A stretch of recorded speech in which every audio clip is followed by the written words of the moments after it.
EcoSegme, a melhor escolha em laboratório para análises ambientais e ocupacionais. Olá, bom dia para você que acompanha a programação do AmazonSat. Seja muito bem-vindo a mais um Estúdio Sat, o seu programa de variedades aqui do canal que é a cara e a voz da Amazônia. Hoje é quarta-feira, 10 de maio de 2017 e nós estamos por aqui de segunda a sexta-feira para te levar muita informação e muito conteúdo acerca do que acontece aqui no Amazonas, do Brasil e do mundo todo. E por falarem no mundo todo, eu quero mandar um beijo para você que acompanha o nosso programa lá pelo Facebook, facebook.com/AmazonSat. Pessoas de qualquer lugar deste universo podem acompanhar o nosso programa lá pelo Facebook, essa ferramenta incrível que une as pessoas, aproxima mais, né? E hoje nós vamos falar sobre lúpus, essa doença que é autoimune, mas que pode ser tratada, tem tratamento. Vamos falar também sobre Uber versus táxi. Você entende, sabe quais são as diferenças? O Uber é legalizado, não é? Hoje vamos entender tudo a respeito desse assunto com um advogado. Vamos falar também sobre criofrequência, um procedimento estético que promete retirar aquelas gordurinhas indesejadas, sabe aquelas gordurinhas localizadas? Vamos entender tudo isso hoje no quadro Saúde e Beleza.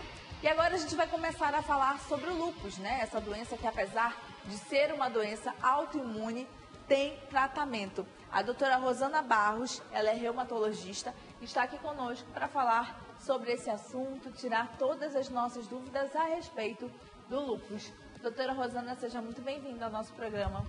Obrigada, Paula. Bom dia. Eu quero agradecer primeiro a oportunidade de estar aqui hoje falando desse dia tão importante, que é o Dia Mundial do Lúpus, um assunto muito interessante, um assunto rico e certamente de interesse de muitas pessoas. Pois é, né? Todo mundo se mobiliza e faz campanha e fala de alguma forma a respeito dessa doença. Eu queria que a doutora já começasse a explicar pra gente o que é o lúpus, doutora?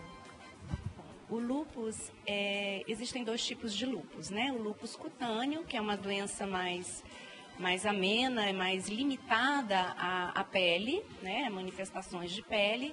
E existe o lúpus eritematoso sistêmico, que é uma doença mais abrangente, que pode comprometer diversos órgãos, né? Na verdade, por ser uma doença de origem autoimune, pode atingir praticamente qualquer órgão ou sistema do nosso corpo.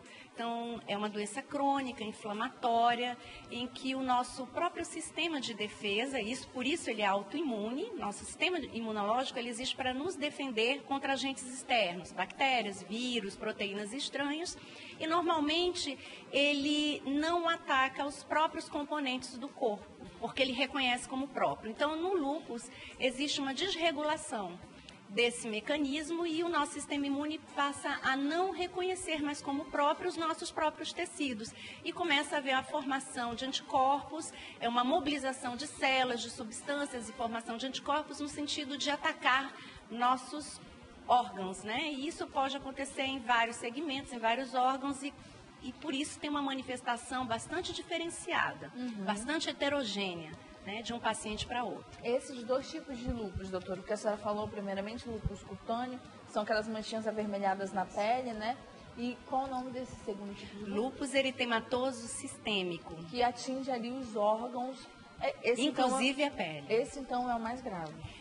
Certamente o lúpus eritematoso sistêmico ele tem um potencial de maior agressividade, mas o lúpus eritematoso sistêmico, por ter uma apresentação bastante variada, ele tem várias formas de se manifestar, de forma que nós podemos ter vários pacientes com lúpus eritematoso sistêmico com manifestações clínicas distintas, né? Porque nós vamos ter manifestações da pele, no sangue, no rim, no sistema nervoso central, periférico, no fígado, nos pulmões, então nos vasos sanguíneos e não necessariamente tudo junto, né? Então você pode ter comprometimento de pele, articulação, no rim, já outro paciente já pode ter um predomínio mais cutâneo e articular, mas de todas as formas deve ser acompanhado e bem tratado, né? Doutora, quais são as causas do lúpus?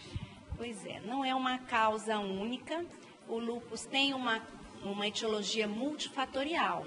Então, a gente diz que são vários fatores misturados, não sabemos dizer a proporção de que uma coisa ou outra tem para que um paciente desenvolva essa doença e, obviamente, num terreno genético que predisponha.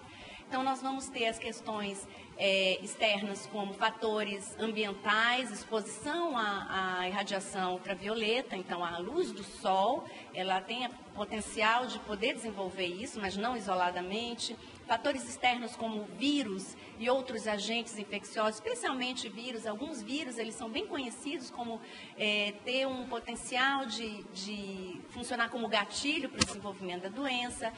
Questões de uso de alguns medicamentos, drogas que também podem estar envolvidos.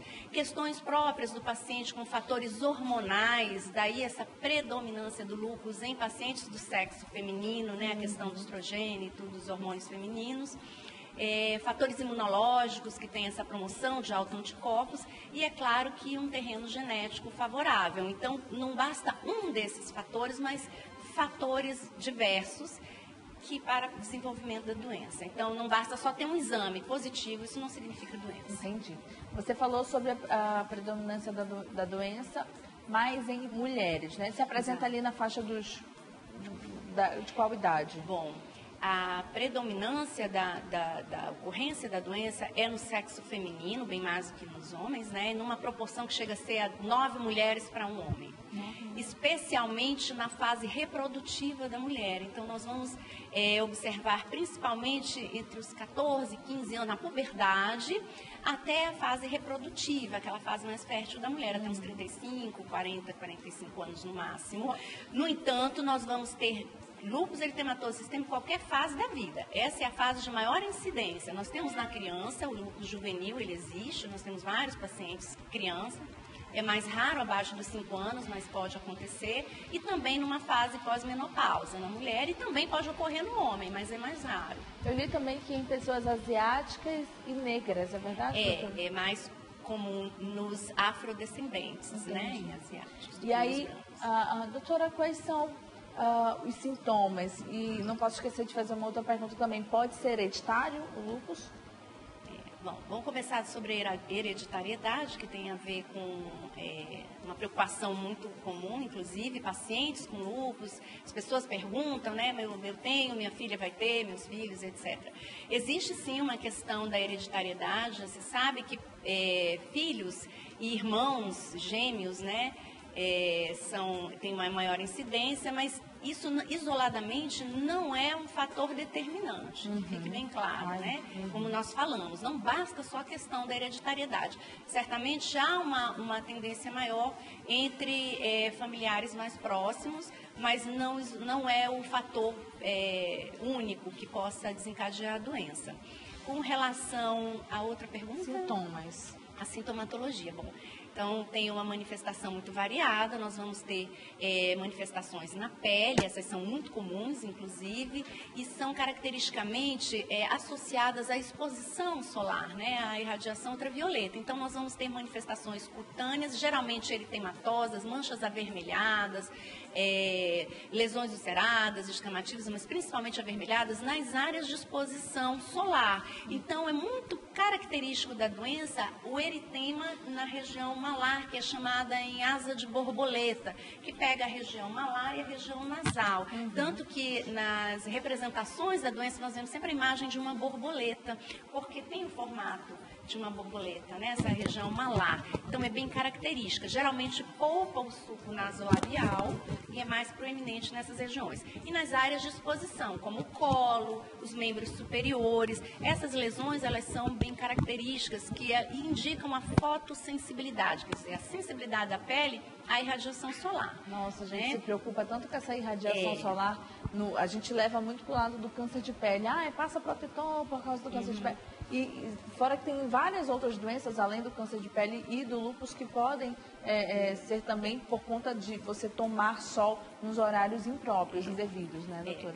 Na verdade, o sol não é proibido, né? Mas para os pacientes de lúpus, realmente ele deve ser evitado, porque ele tem essa capacidade de ativação da doença.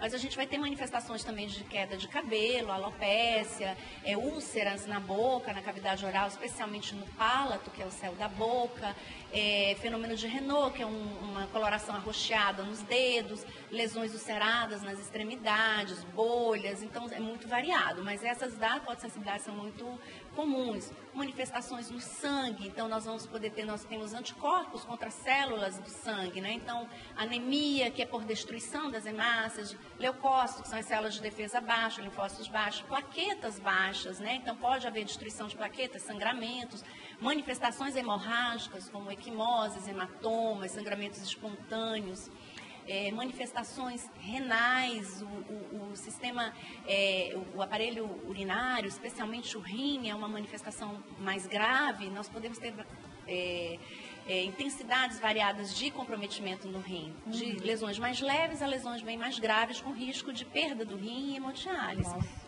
A gente vai seguindo para o intervalo comercial e, na sequência, vamos continuar com a doutora, porque nós vamos falar sobre o diagnóstico e sobre o tratamento, tá bom? Então, se você quiser mandar sua pergunta para a gente, fique à vontade.